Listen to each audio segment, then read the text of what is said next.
Section 13.1 is about vector functions. Now, we've talked about this in the context of linear functions, where the graph would be a line in either 2 space or 3 space, and we're just going to extend the concepts to graphs that are not necessarily linear, so that we could have curves in 2 or 3 space.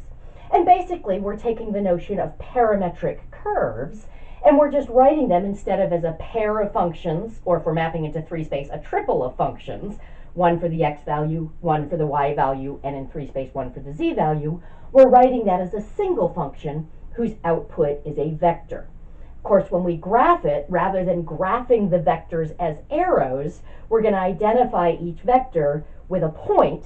That point will be its tip when it's drawn in standard position, so that we are getting just a collection of points which form some sort of a curve. So if D is our domain, that's going to be some subset of R. So the domain is still going to be one-dimensional, okay?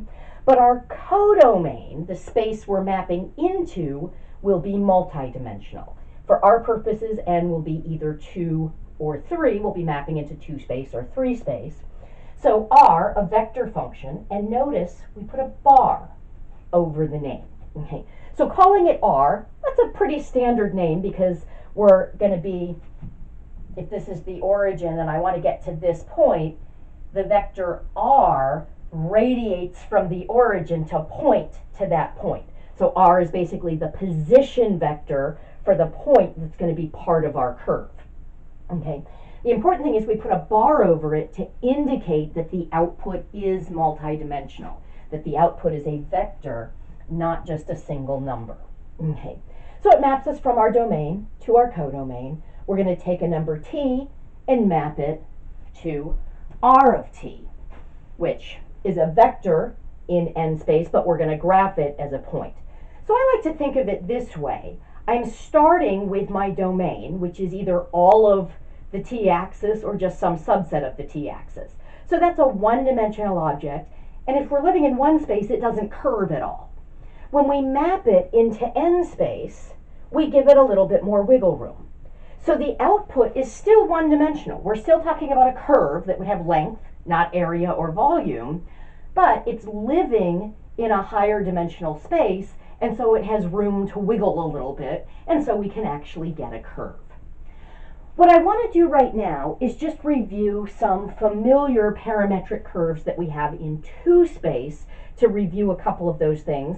We're going to be writing them, though, as vector functions so that we get used to this new notation for parametrizing a curve and thinking of it as a single function rather than just a pair of functions. And then we'll start taking a look at some vector functions that map into 3 space. So I want to start with R of t equals cosine t sine t. This is sort of the standard parametrization of the unit circle. These functions, cosine t sine t, are the component functions. I will often write the function that gives me the x component and just call it x of t. And the function that gives me the y component, I will call that y of t. That's because I'm very creative with my naming. Okay. Now, the book generally calls the component functions f of t and g of t. It doesn't really matter because it's just a name. Okay. I find it helpful, and I will use this convention throughout the semester, when possible, to name the function based on its output. So I don't have to remember f is the function that gives me x. That's using up brain cells. If I know that x is the name of the function that gives me my x value, I find that very easy to remember. So I'll generally use that notation. I want to point out that I can also use the ij, and in 3 space, the ijk notation for vector functions. So I can take those component functions and say r of t is the vector that's cosine of t copies of I plus sine of t copies of j. Okay. Now, this is something we should be familiar with. This is just the unit circle oriented counterclockwise. Okay. So remember, the only way we indicate t in the graphs of our parametric curves, and of course the graph of a vector function is just the graph of the corresponding parametric curve, is by drawing an arrow to indicate the orientation when there is one. If there's an orientation, drawing that arrow is part of drawing the graph. If there's no orientation, if I had something where we were going back and forth in reversing direction, then I would not have any arrows on the graph at all. Okay, so cosine t sine t is just the standard parametrization of the unit circle. It's counterclockwise, and I think it's useful to remember that this point here, 1, 0, okay, that's actually where we're at when t is equal to 0. I often think of that as my starting point. Of course, if I don't restrict the domain at all, it's all real numbers. There is no starting point. We're just drawing this circle again and again and again and retracing it. But usually if I restrict the domain to get just one copy of this circle, I would restrict it to go from 0 to 2 pi. Okay, now there will be times when we're going to want to have this same circle, but we're going to want to have it parametrized clockwise instead. And there are two standard ways to do that. Okay, so the unit circle clockwise.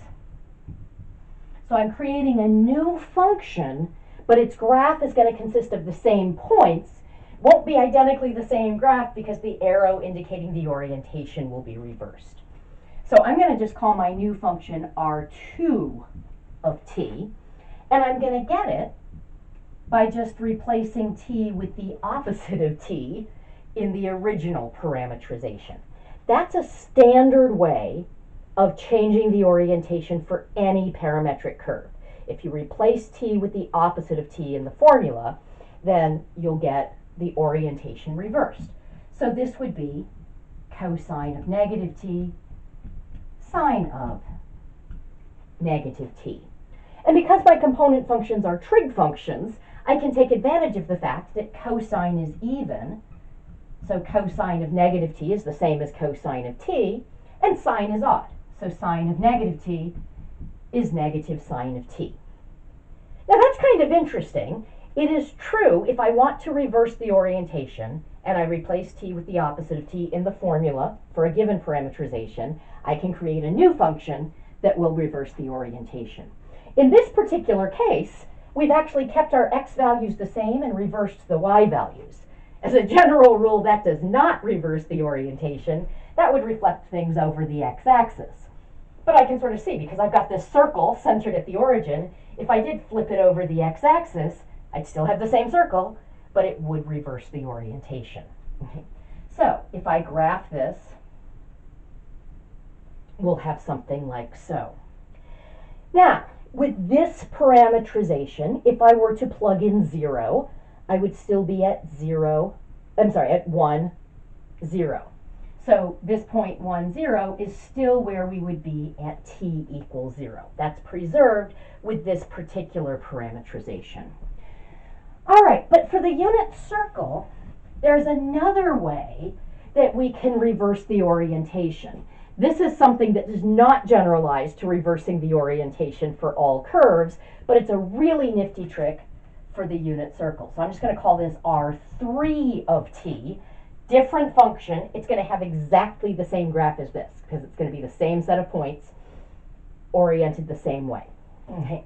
And that's just to let x be sine of t and y be cosine of t. Now what that's doing is that's switching the x and y values. In general, that's not going to reverse the orientation. That's going to reflect things over the line y equals x. Again, because we're working with the unit circle and it has so much symmetry to it, that does the same thing in this particular case. Okay. So if I were to graph this, that gives me the unit circle oriented clockwise. Like I said, exactly the same graph as what we have right here, because it's the same set of points with the same orientation. There is a difference, though, between these two parametrizations. I prefer this one because it doesn't have a negative sign in it. I make careless mistakes all the time. It's really frustrating when I make them in front of a video camera to memorialize for all time, but it happens, okay?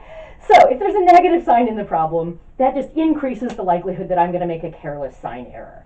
So I kind of like this one because there are no negative signs in it. But there is an important difference here.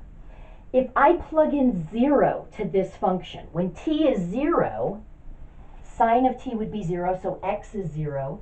Cosine of t would be 1. We're at the point 0, 1. So if I use this parametrization, my quote-unquote starting point, or the point I get when t is equal to 0, is the top of the circle, not the rightmost point. Okay. So do be aware of that, because we will be using circles throughout the semester. Of course, if I want a circle of a different radius, I can just scale this by a factor of whatever I want the radius to be.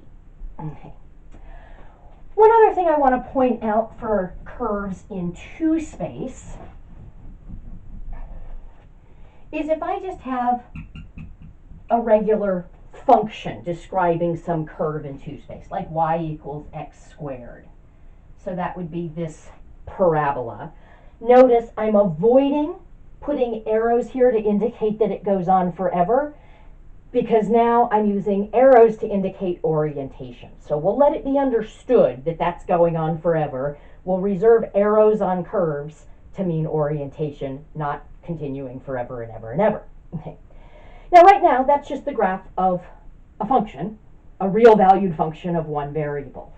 But I can create a corresponding vector function.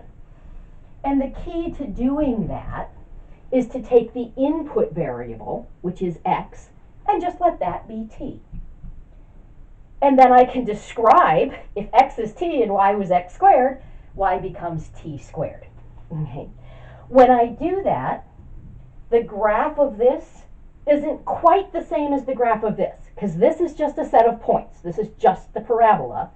The graph of my vector function would be the parabola together with an orientation.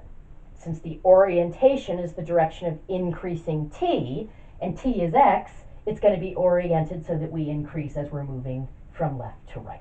Okay. So that's a standard way that you can take a curve that's the graph of a function and turn it into a vector curve and parametrize it that way. And I mention that just because we're going to be generalizing that concept later on for some higher dimensional things. So really important, if you have something where you've just got a function and then you want to describe it a different way, by parametrizing it, the key is to let your input variable become your parameter. Later on this semester, we'll be talking about functions of more than one variable, so we'll let our input variables, plural, become our parameters, plural. That's a long way off, but it's going to be the same basic concept that you actually came into this class familiar with from just working with parametric curves. All right, in the next video, we're going to talk about some vector functions in 3 space, but that's just a quick review of some parametric curves, writing them using the vector notation.